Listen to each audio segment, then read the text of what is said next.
The sequel trilogy. Yes, so much has been said about these movies, and how Disney squandered countless opportunities. But today we won't talk about how poorly George Lucas' legacy was treated, the disrespect of classic characters, The disrespect is real around here. or the decanonization of the expanded universe. No, today let's discuss a specific character introduced in these films that presented huge potential, but somehow the writers never seemed to know how to use. That's right, we're talking about FN 2187, better known as Finn.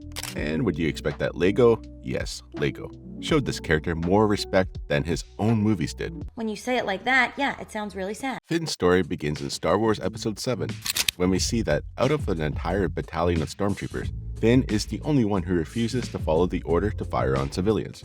We then see him help Poe Dameron escape from the First Order and make his way back to Jakku, where he crosses paths with Rey. Then later, Han Solo, Chewbacca, and finally the Resistance.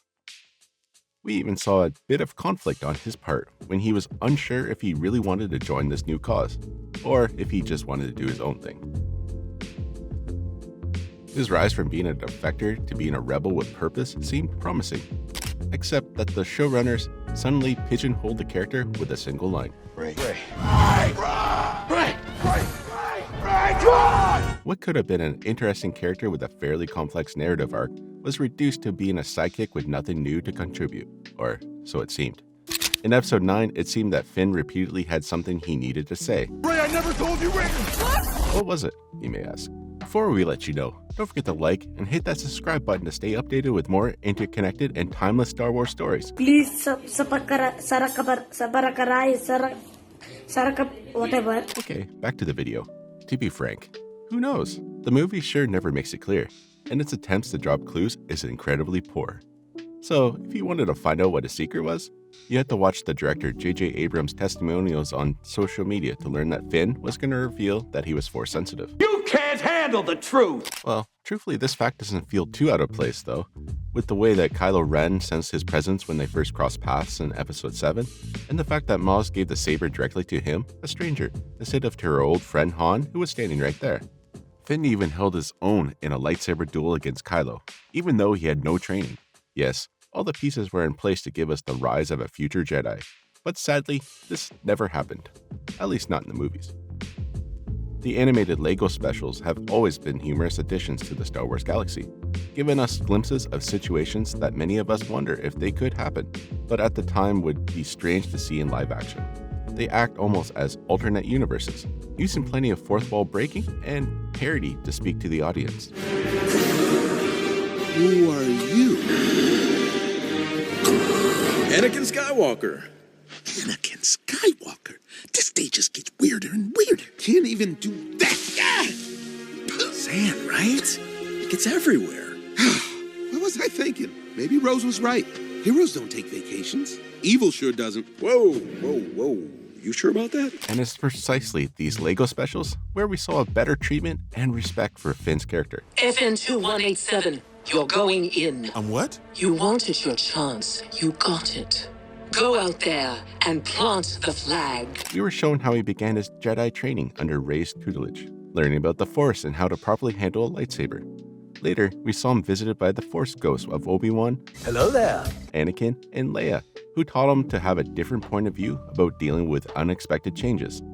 In their own ways, they helped him learn to not get so stressed about the details of his plans that he misses the big picture and true purpose of those plans. While the LEGO movies are still comedies, at least we got to see a glimpse of what Finn's character could have been. In the sequel movies, we didn't only lose out on Finn's Jedi potential, there was also the fact that his decision to defect from the First Order was an act of inspiration for other stormtroopers to rebel. However, that aspect of his story was equally brushed over and practically unnoticed, since it was limited to a small piece of dialogue with Janna, another character with a lot of history, but who in the film feels only like an extra. The one we escaped in. Okay, wait. You were First Order? Not by choice.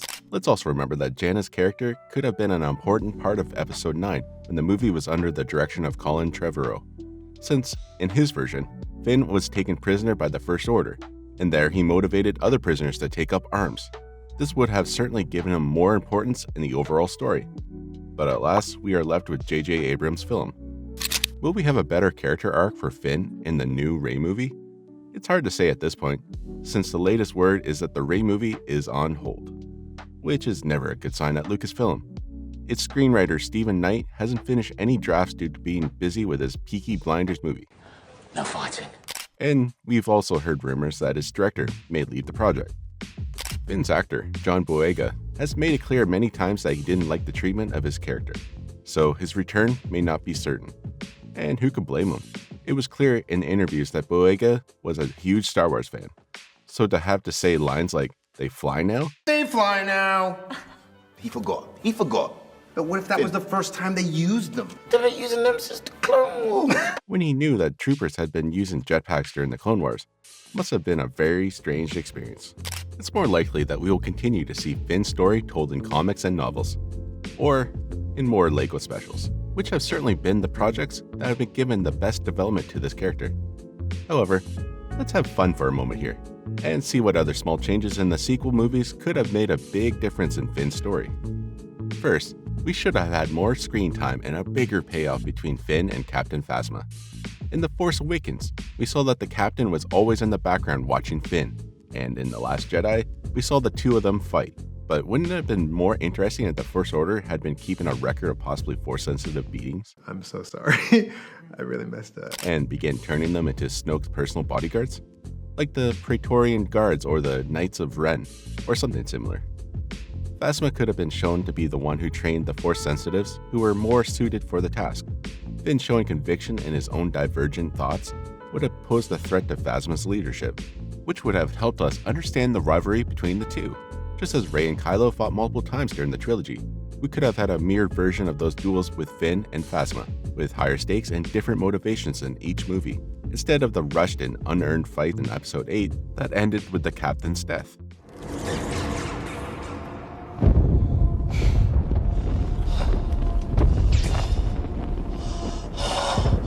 By the end of Episode 9, we could have also seen Finn uniting with Rey and Ben Solo in their last stand against the Emperor. Or better yet, maybe we could have not had the Emperor return for unexplained reasons, and created a villain that had been well thought out and introduced over the course of the 3 movies. But we digress. Verb. Transitive. Let us know if there are any other aspects of Finn's character that should have been explored in the sequels or in the LEGO movies in the comments below. Don't forget to like, subscribe, and share the video if you enjoyed it. And make sure to check out how LEGO also made one of the best depictions of Order 66 next.